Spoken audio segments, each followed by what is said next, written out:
Hi everyone, hope you're doing well from wherever you're watching this channel, depending on your time zone.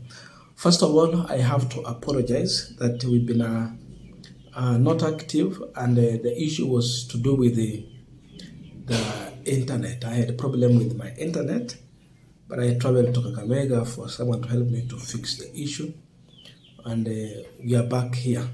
So I'm sorry for not updating you timely, but yes, we have to continue with the work. That was the reason behind that. Now today, the Tanzanian President Samia Suluhu has been sworn in officially as the President of the Republic of Tanzania after the election. And so there was expectation from the Tanzanian people and the East Africa, just as usual, to see the president being sworn in an event that has brought together her supporters. That means majorly the CCM side, Chama cha Mapinduzi.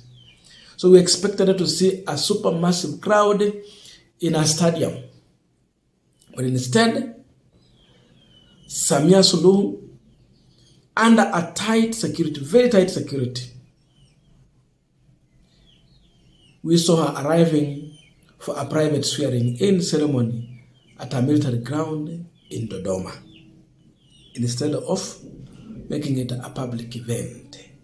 And this is how she arrived.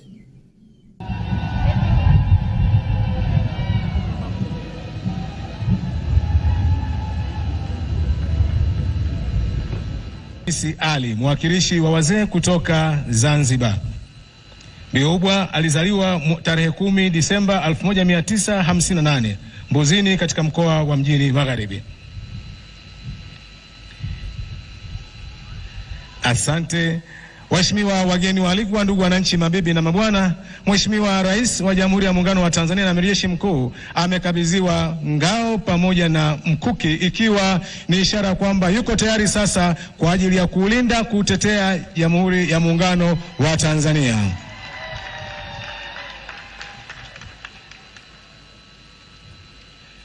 Asante. Inaomba sasa Mheshimiwa Rais urejee kuketi.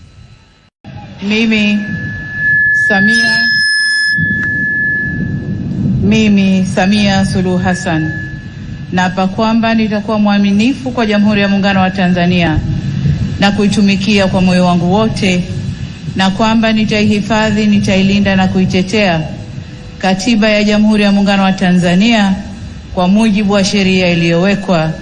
Ewe Mwenyezi Mungu nisaidie.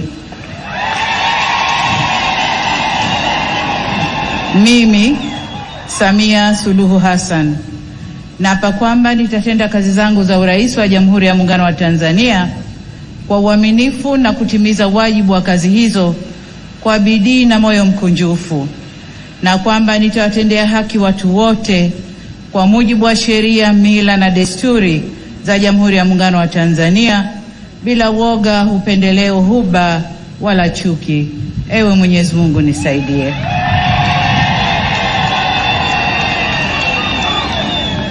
Mimi Samia Suluhu Hassan naapa kwamba katika kutekeleza madaraka niliyopewa kwa mujibu wa Katiba ya Jamhuri ya Muungano wa Tanzania, nitatetea na kudumisha umoja wa Jamhuri ya Muungano wa Tanzania kwa mujibu wa Katiba ya Jamhuri ya Muungano wa Tanzania.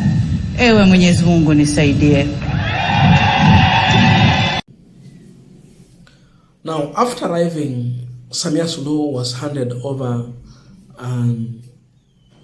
a shield and an arrow to symbolize the head of state as instruments of power to protect the country.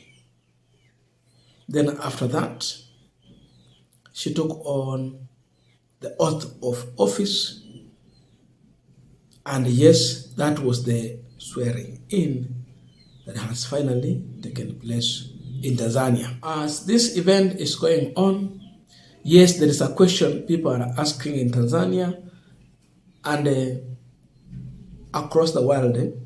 Why make it private when we know that she is going to serve the public. The swearing in was private, and we will be looking into that.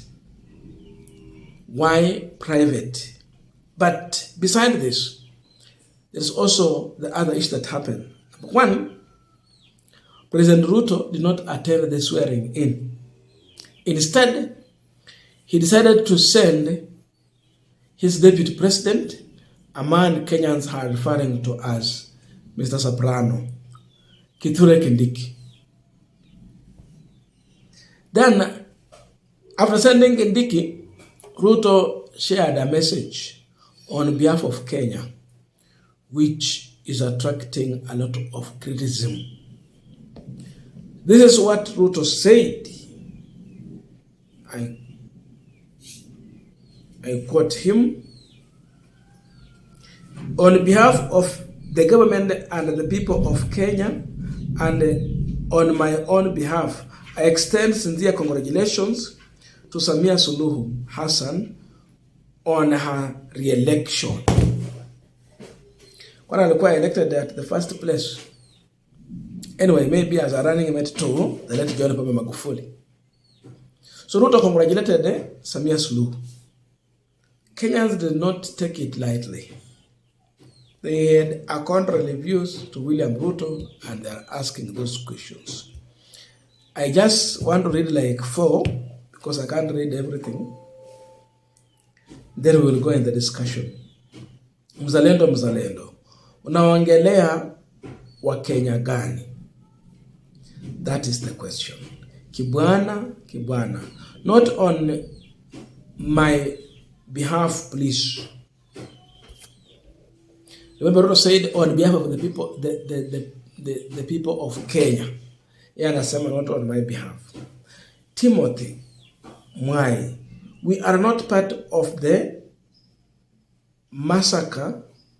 Please, you are alone, not the people of Kenya. Lastly, Michael Luseno Asiligwa. Which people?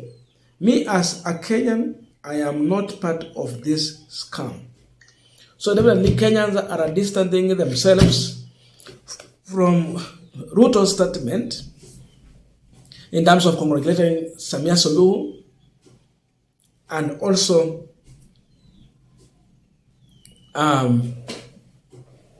bringing in the image of the Kenyan people. That is speaking on behalf of us. So people are rejecting. So you will be asking another question. Why would President William Ruto boycott Samia Suluhu swearing in and send Kithure Kindiki? I don't think that there is something so much serious that would make William Ruto to miss attending Samia Suluhu swearing in. Hakuna. We have a president who like touring. In fact, people are calling him, a tourist. He has literally been globetrotting. So such an event they cannot miss because it's just happening in East Africa. Wa Kenya na wa Tanzania na Uganda watu wa moja kabisa. Hiyo ndio ukweli.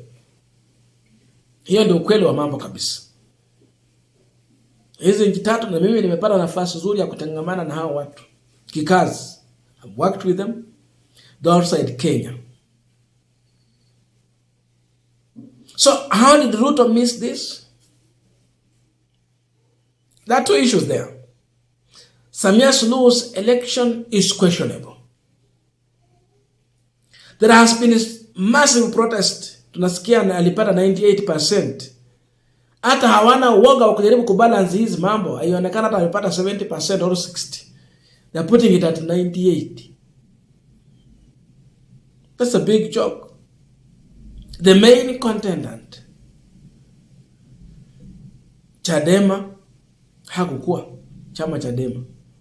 Tundu Lissu. Then there is another one also. They were not there. So there has been protest in Tanzania. Ruto ameangalia haya mambo, akasema mimi siendi huko. There is no peace in Tanzania. is a private swearing in. Then this people from Kenyans, look at what they are saying there. That you're not talking on our behalf. We don't agree with your statement. We don't support what we are seeing in Tanzania. We completely disagree. Sasa kama Ruto unaenda nini?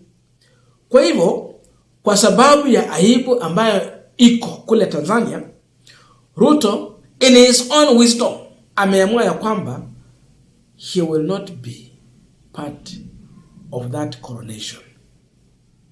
And so he sent his deputy Kithure Kindiki. Lakini mheshimiwa Ruto tunajua ni mtu anajua sherehe za aina hii, anazipenda. Alikuwa huko. Lakini ameangalia akasema hapana, hapa siendi.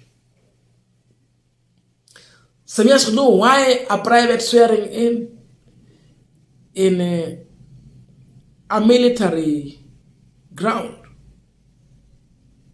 People are expecting to see a stadium full to the brim to celebrate their leader that they have elected, instead private.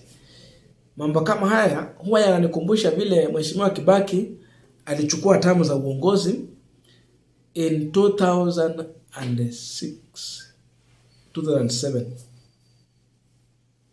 I was young, very young. 2007, in fact, I was in class 8. Yes, 2007 I was in class 8. When we had post-election violence, mimi hata sikuwa na kitambulisho. Sikuwa nimefikisha miaka ya kitambulisho. So, you remember the swearing in that Kibaki went through jioni, privately? That's what is happening in Tanzania, to tell you that indeed there was no free and fair election. The protest is all over. Samia Suluhu, for her own sake and security, she has preferred private. Due to massive rejection in Tanzania, she prefers private. If it is made private, public, everyone will go there, not to support Samia Suluhu, some to protest and cause chaos and make sure that this swearing in ceremony has been disrupted. Ndio maana akafanya hivyo. Na mambo mengi mengine tu. I don't know your views, but please let us meet in the comment section so that we can continue with this Punchline discussion. Thank you so much and see you in our next video.